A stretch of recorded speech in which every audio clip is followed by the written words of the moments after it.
This interview with the hardcore kid Emanuel Newton was recorded on September 9th, 2015. You can see Emanuel Newton in the four-man light heavyweight tournament for Bellator MMA at Dynamite 1, September 19th, live on Spike TV at the SAP Center in San Jose, California. Tickets are still available, but there are no comps, so make sure you get your ticket now. Emanuel, you're online with Steve Jewin of MMA Mania. Hey, Emanuel, how are you doing? Steve. How's it going today? Excellent, sir. How about yourself? Not too bad. I have to give you a compliment off the bat. When you won the light heavyweight title in Mulvane, Kansas, you were the first champion I interviewed right after winning a title. So I consider it an honor to talk to you again today. Well, I appreciate it, man. It's good to talk to you again, too. Absolutely. And, hey, you're on the road back to getting that title, but you got to run the four-man light heavyweight tournament to do it. So how's that challenge feeling coming up on September 19th? Good, man. This is the hardest camp I put in. This is the most disciplined I've been in, I don't know, 5 fights, so, so it's going to be a different amount of coming into the cage on Saturday than everybody has seen, like I said, at least the past 4 or 5 fights. Indeed it will. And it's no easy task that the very first bracket, you've got to face Mr. Wonderful Phil Davis in his Bellator debut. Yeah, yes, I'm excited, I'm honored, Phil's good people, and he's a very good martial artist and an amazing athlete. So, I'm very honored to be able to go in there and compete with him. What I think is an interesting stylistic point about this match is that he's very well known for his wrestling, coming out of Penn State, what he did in UFC before coming here, and you're very well known for the striking and for countering, grappling, and doing takedowns yourself. So I just can't wait to see how that dynamic plays out in the cage. Oh yeah, I mean, I'm excited too. I've been training with a real good wrestler. My boy Joey Davis, who's a 3-time national champion. He's 115-0 like in college, and he's just a beast. So it's interesting that I'm fighting Phil Davis, and my main wrestling training partner is Joey Davis. So I think I take everything as omens, and everything is is looking at a bigger picture of things. So. I've been in the gym. I've been getting it done. I've been staying disciplined. I've been smoking weed and doing all all the things I was doing before. So, everybody's going to get to see a different Emanuel Newton here coming next Saturday. Well, it sounds like you're disciplined and focused, and things do seem to be lining up pretty well for you, but it's also an interesting prospect in 2 respects. One is that there's also a light heavyweight title fight that same night, so you may not even be facing Liam McGarry if you run the tournament. You might be facing Tito Ortiz. No, yeah, I've known Tito for a while, and if that fight were to happen, that kind of feels a long time coming. I used to I was training with him when I was like 19 years old, and I've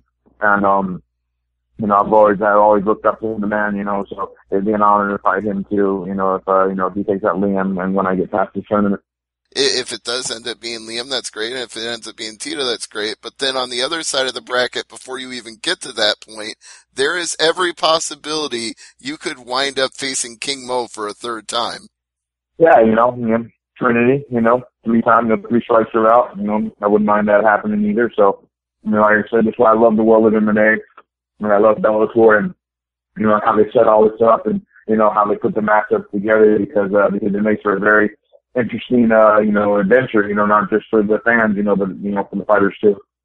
Now, King Mo told me yesterday that it was a blind draw and he didn't know what the pairings were going to be. So I assume this is just fortuitous serendipity that it could line up that way for you two to fight each other a 3rd time. It's not planned.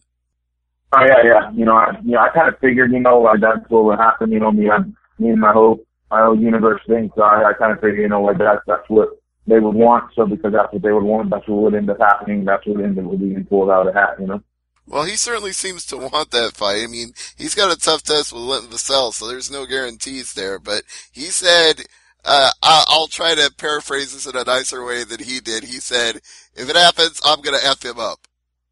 Well, I always talk shit. That's just what Mo does, right? Right, yeah, that's the name of the game is talking shit. But he basically, I'll sum it up like this. He admits the first time you straight out beat him, but he thinks the second time he got robbed by the judges. I mean, if you look at the scorecards, I don't know how he could say that, and Mo hits hard, I remember, my face was a little more beat up than his because, You know, I had to get up from the takedown. I had to take some punches getting up, but once we got up, I landed the strike. I was more technical. You know, I pushed the pace more.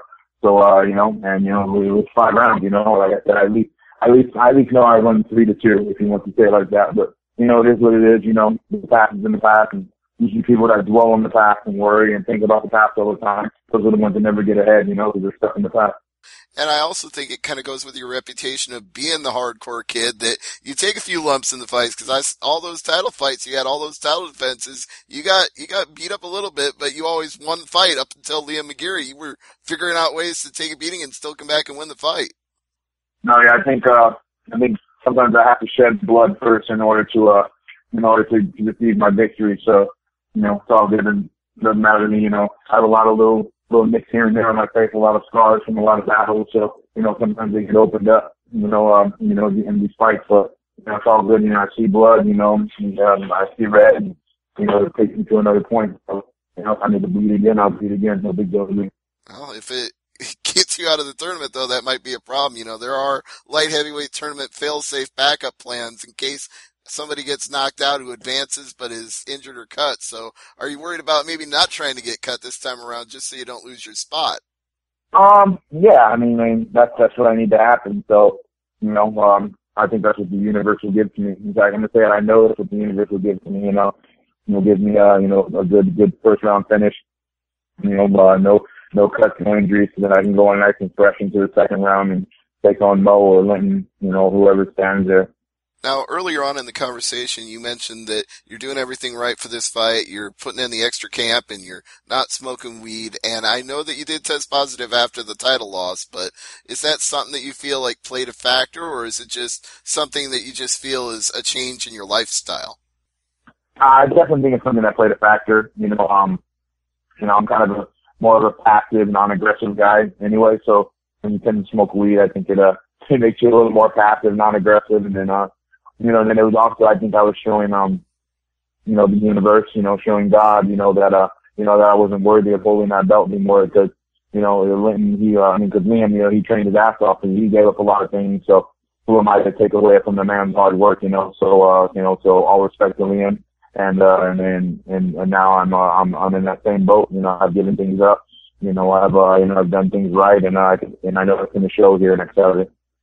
All right. Well, we're looking forward to that fight. It's going to be a fantastic fight. It's a great card in general. I mean, it's kickboxing, MMA on the same night and 2 separate cages side by side. So how do you feel about the whole spectacle of Dynamite 1? I'm excited, man. I've never seen anything like it before, let alone fought in something like it before. So I'm just excited to be a part of it. Like I've been saying, I'm honored, and that Bella would look to me and choose me to take part in it, so I'm going to go out there and I'm not going to disappoint.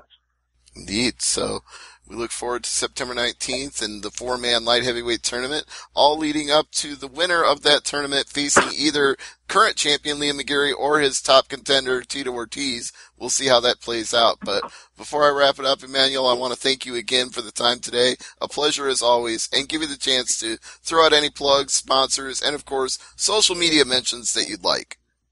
Just want to thank my trainers, Antonio McKee, Robert Dremel, all my partners, Brett Cooper, Joey Davis, my wrestling competitor partner I got here. I want to thank, I have a new sponsor, it's, Bubba Jenkins, one of his companies, and it's called, Tickle Fighter, and, pretty much how it runs is you can go to the website and give fighters tips, for our performance, and for our hard work. So, definitely, I appreciate if everybody get on that, at least go check it out, see what we're all about over there, and just thank God for allowing me to still be here, allowing me to still, with all that I've been through in my life, allowing me to still be able to be one of the top competitors in the world, getting it done in there in the cage for you guys, the fans, and for the ones that I love. Absolutely. And of course, for everybody to keep up on your journey and before and after the tournament, they can follow you on Twitter at Emanuel_Newton, right? Yes, sir. Yes, sir. Yeah, follow me on Twitter, follow me on Instagram at Emanuel Newton, and then you say my Twitter is _Newton, and I'm always on my Facebook too, so you can get down on that too. All right. Well, everybody will be following the journey and looking forward to seeing how you perform in the light heavyweight tournament, September 19th, San Jose at the SAP Center. So, Emanuel, best of luck in the tournament, and thank you again for the time today. Thank you, sir. All right. CJ, Thanks, thank Steve. you. You bet.